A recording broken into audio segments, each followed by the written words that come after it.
I never know whether to be positive or negative about what's going on in the games industry. Negative, definitely negative. Yeah, I know you, but why? Why would you be that negative? Have you seen what's going on with the price raises at Microsoft? Okay, yeah, that's one. And Sony is only following suit with that as well. Yeah, they're doing that as well, and then you got Ubisoft laying off people, releasing games. Yeah, later. Ubisoft has had, and then Marathon stealing their whole game. Yeah, they pretty much they stole a lot.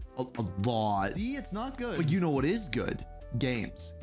We've got games coming out, and it's getting closer and closer to one of the biggest times of the year for games. If you didn't know, we got a new first-person shooter coming out just around the corner. For you Dark Souls fans, we got something brand new coming very, very soon, within a couple of weeks. And on top of that, in the summer, just 2-3-ish weeks away, we have Summer Games Fest, which is basically the time of the year where we get the most reveals, the most release dates, and the most news for video games. So when everything else seems down, when the gaming community is completely getting down upon themselves, when prices are raising, we have one thing and one thing alone, and that is the Weekly Reload.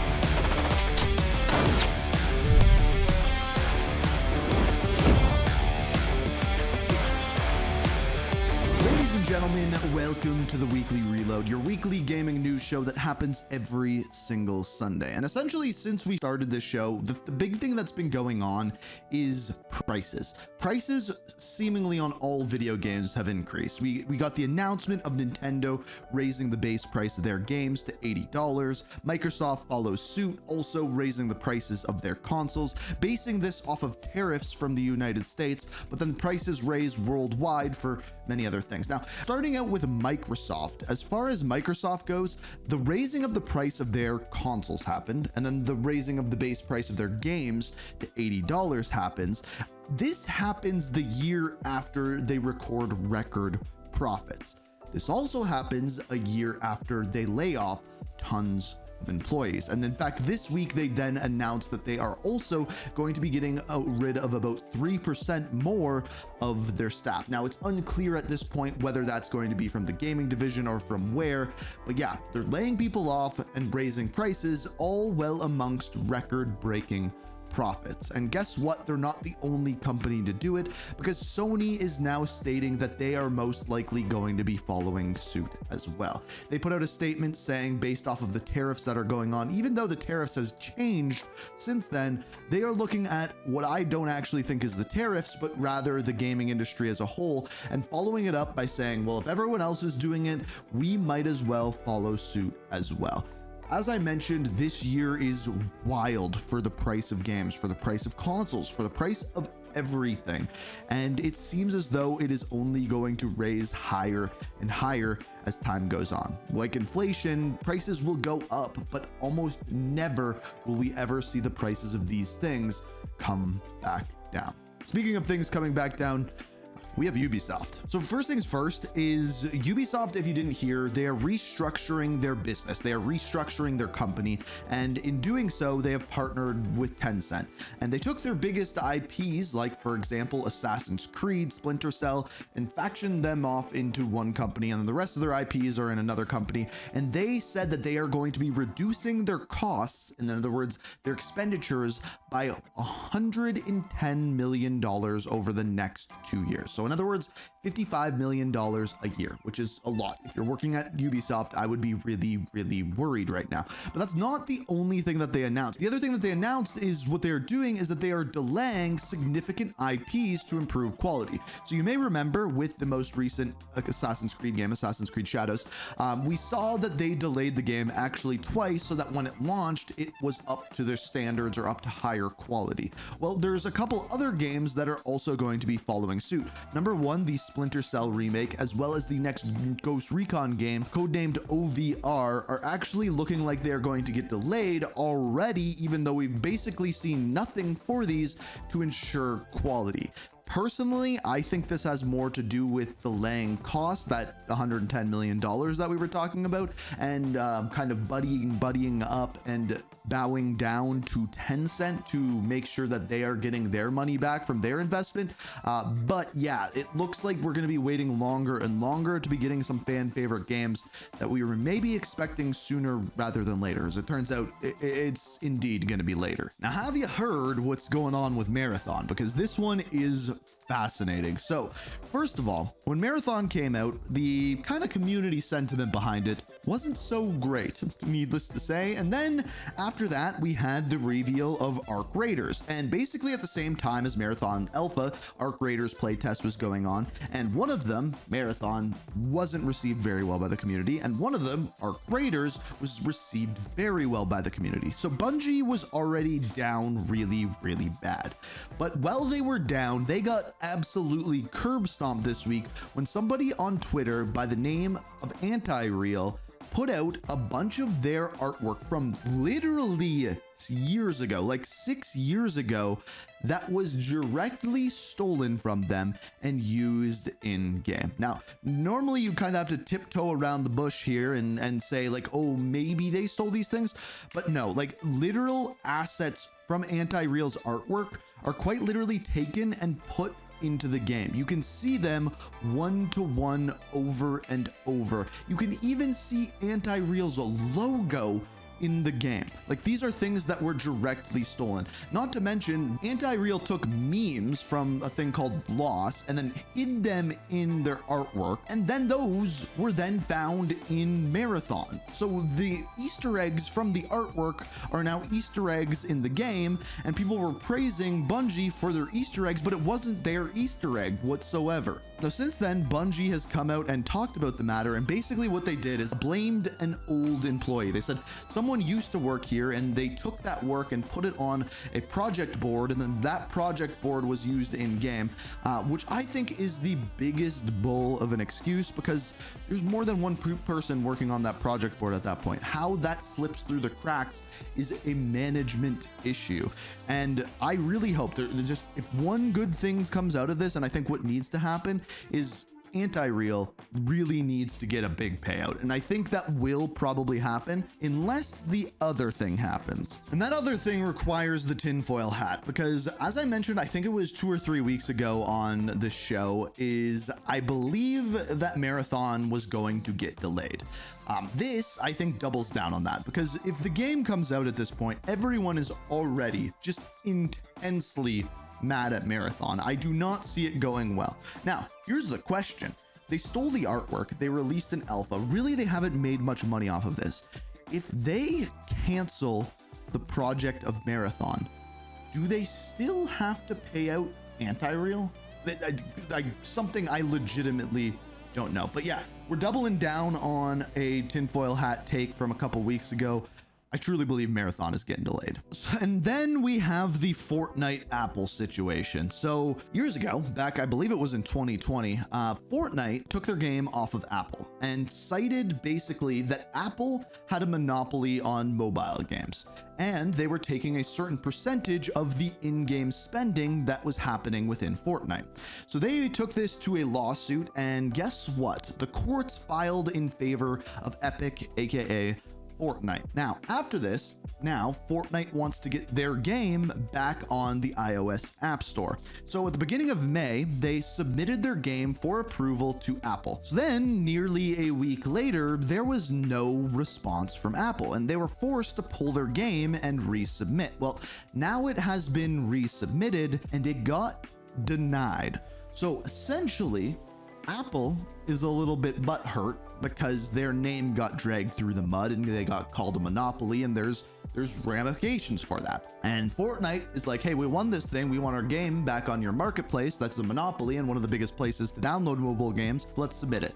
And Apple's like, I can't hear you, and that is where that is sitting as of right now. So my guess is for the next foreseeable future, Fortnite will probably not be on the iOS App Store, but I feel as though eventually they might actually have to, but only time will tell.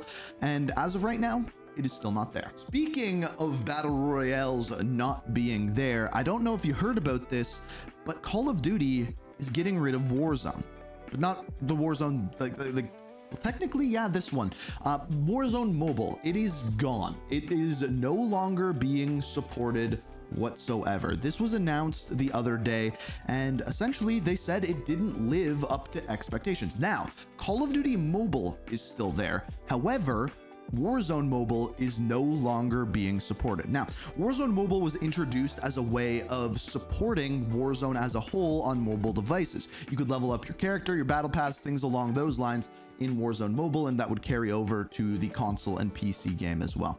Now, this is no longer being supported, and you can point many fingers at this one. Oddly, the support for iOS was there on this game, but not proper support for Android, which is actually a bigger market for mobile gaming, especially in countries outside of North America, which is where the mobile gaming community is actually the biggest, is outside of North America. So because of that, the game completely failed, and now there is Call of Duty Mobile and Warzone separately, and this is coming amidst rumors of if player retention doesn't peak and continue to peak with the release of Verdansk, Warzone as a whole, not just the mobile division, might be removed as well. Now, speaking of Call of Duty, the things that happened this week is there was an odd update that happened the other day that also implemented the Season 3 ending cinematic, and as it turns out, Call of Duty is indeed bringing back a fan favorite character from Black Ops Cold War, Stitch, within their 4th season, as well as oddly adding just on a random day a whole bunch of Easter eggs to Warzone, including the bunkers opening, which was